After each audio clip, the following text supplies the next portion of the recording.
बिस्मिल्लाहिर्रहमानिर्रहीम। अस्सलाम वालेकुम नाजरीन, मैं हूं अहमद फवाद और आप देखते हैं मुझे मेरे यूट्यूब चैनल और फेसबुक पेज पर। नाज़रीन, वज़ीराअज़म इमरान खान साहब के ख़िलाफ़ एक बड़ी कार्रवाई का आगाज़ हो चुका है। इमरान खान साहब ने ख़ुद भी इस खदशे का इजहार किया था जब उन्होंने ये कहा था कि अगले जो 3 माह हैं वो बहुत ज़्यादा अहम हैं। अगले 3 माह में क्या होने जा रहा है उनके हवाले से, और इस दौरान क्या बड़ी कार्रवाई इमरान खान साहब के ख़िलाफ़ की जा रही है जिसका आगाज़ हो चुका है, इसकी कुछ अहम और एक्सक्लूसिव तफ़सीलात आपके साथ शेयर करूँगा। दूसरे नंबर पर नाज़रीन, शहबाज शरीफ की रात के अंधेरे में एक बड़ी अहम शख्सियत से खुफिया मुलाकात हुई है और ये मुलाकात उनकी रावलपिंडी में हुई है। ये क्या मामला है? शहबाज शरीफ की अचानक यूं मुलाकात, और ये मुलाकात अचानक नाज़रीन रात को उनको अचानक बुलाया गया और उन्होंने बड़ा अहम जो डिनर था जो उनका बिलावल भुट्टो के साथ था वो छोड़कर उस मुलाकात में वो गए। बिलावल भुट्टो के साथ डिनर वाला मामला भी आपके साथ में शेयर करूंगा। और तीसरी अहम जो खबर आपके साथ में शेयर करूंगा वो है मौलाना फजल रहमान के हवाले से। मौलाना फजल रहमान साहब अचानक पीपल्स पार्टी के ख़िलाफ़ हो चुके हैं और पीपल्स पार्टी के ख़िलाफ़ वो कुछ मुलाकातें भी कर रहे हैं। इसकी तफसील भी आपके सामने में रखूँगा। तो आगाज़ नाज़रीन इस तरह से मैं आपको शहबाज शरीफ और बिलावल भुट्टो की जो मुलाकात है उससे मैं करता हूँ। माफ़ कीजिएगा। तो मामला कुछ इस तरीके से था नाज़रीन कि कल रात को शहबाज शरीफ और बिलावल भुट्टो की, इन दोनों रहनुमाओं की आपस में मुलाकात जो थी वो तय थी और शहबाज शरीफ की जानिब से बिलावल भुट्टो को डिनर जो है वो दिया गया था और इस डिनर में इन दोनों जमातों ने आपस में कुछ मामलात तय करने थे। और शहबाज शरीफ और बिलावल भुट्टो के ताल्लुकात तो शुरू से ही ये दोनों आपस में इनका गठजोड़ था, लेकिन चूँकि जो नवाज़ शरीफ थे वो मुखालफत कर रहे थे पीपल्स पार्टी की, ख़ास तौर पर इन हाउस तब्दीली के हवाले से। तो अब ये हो चुका है कि शहबाज शरीफ ने किसी तरीके से कायल कर लिया है नवाज़ शरीफ को, और अब उन्हें नज़र ये आ रहा है कि अगर तमाम आखिरी ऑप्शंस भी इमरान खान साहब के ख़िलाफ़ इस्तेमाल ना किए गए तो जो 2023 की हुकूमत है वो भी उनके हाथ से निकल जाएगी।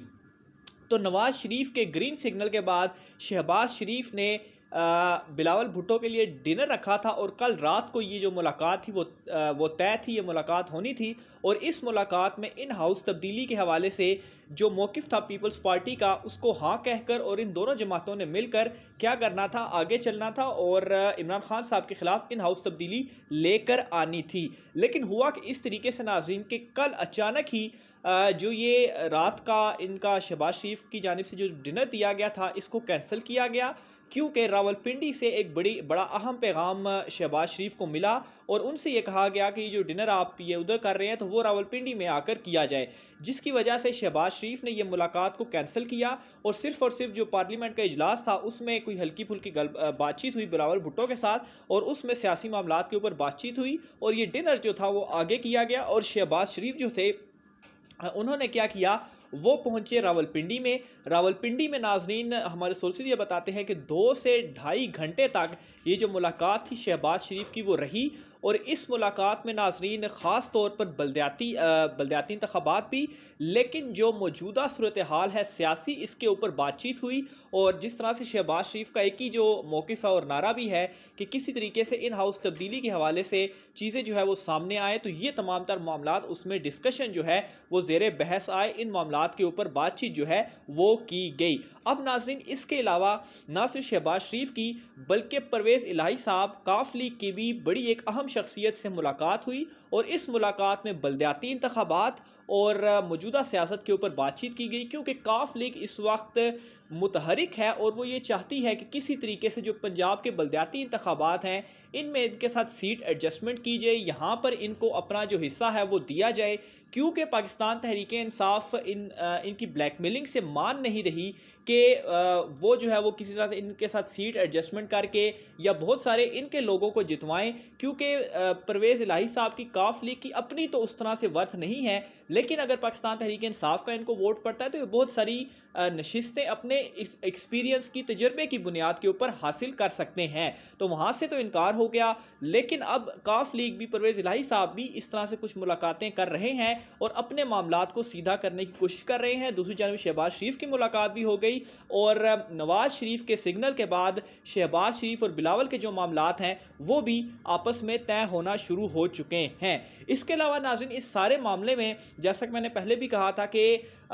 इमरान खान की को अपोजिशन जो है वो नहीं गिरा सकती। अगर इमरान खान साहब को गिराया तो इमरान खान साहब खुद ही अपने आप को गिरा सकते हैं। अपोजिशन जो है वो इस वक्त मुकम्मल नाकाम है और हम ये देख भी रहे हैं कि अपोजिशन की आपसी लड़ाइयाँ ही इतनी ज़्यादा हैं। और अब एक और मामला ये सामने आ चुका है कि मौलाना फजल रहमान पीपल्स पार्टी से बदला लेना चाहते हैं। एक तो उन्होंने पीडीएम भी छोड़ी और उस बदले की आग में चूंकि जो आगे एक पीडीएम का भी मार्च आ रहा है और पीपल्स पार्टी का भी मार्च आ रहा है, दोनों के जो मार्च हैं वो अलहदा-अलहदा आ रहे हैं। हालांकि शहबाज शरीफ और बिलावल भुट्टो के साथ जो मामलात उनकी बातचीत हुई है उसमें कोशिश ये भी की जाएगी कि ये जो मार्च है वो एक ही दिन किया जाए ताकि मुकम्मल फुल कुव्वत के साथ इमरान खान साहब के खिलाफ खड़ा हुआ जाए। अब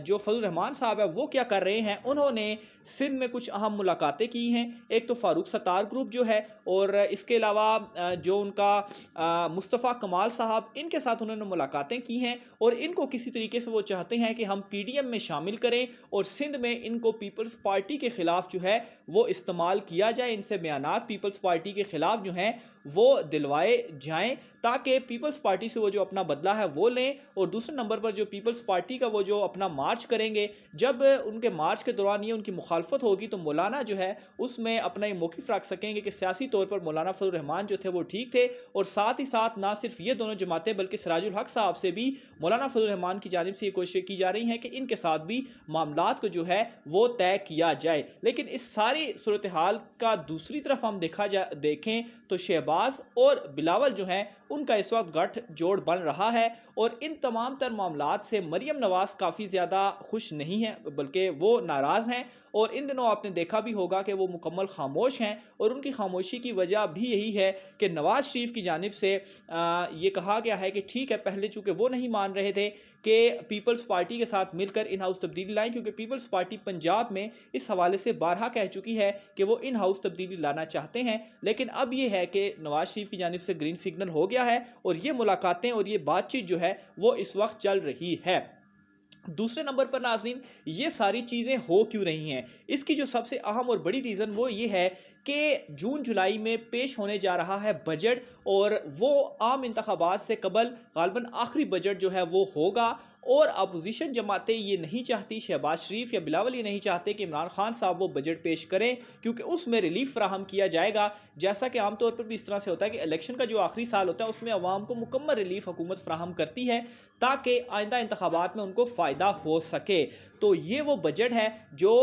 जिससे पहले ये चाहते हैं कि इमरान खान साहब को किसी तरह से हटाया जाए, उनको बरतरफ करवाया जाए या उनको नाअहल करवाया जाए या इन हाउस तब्दीली की जाए, कुछ भी किया जाए, लेकिन वज़ीर-ए-आज़म इमरान खान साहब को हटाया जाए। तो इस वक्त नाज़रीन ये तमाम तर मामलात जो हैं वो चल रहे हैं। अपनी राय का इज़हार नाज़रीन कमेंट बॉक्स में ज़रूर कीजिएगा कि आप इस तमाम तर सूरत हाल को किस तरीके से देखते हैं। इमरान खान साहब को इन तमाम चीज़ों को टैकल करने के लिए क्या स्टेप्स जो है वो उठाने पड़ेंगे, कमेंट बॉक्स में लिखिएगा। आज के व्लॉग से इतना ही, मुझे इजाज़त दीजिए। अल्लाह हाफ़िज़।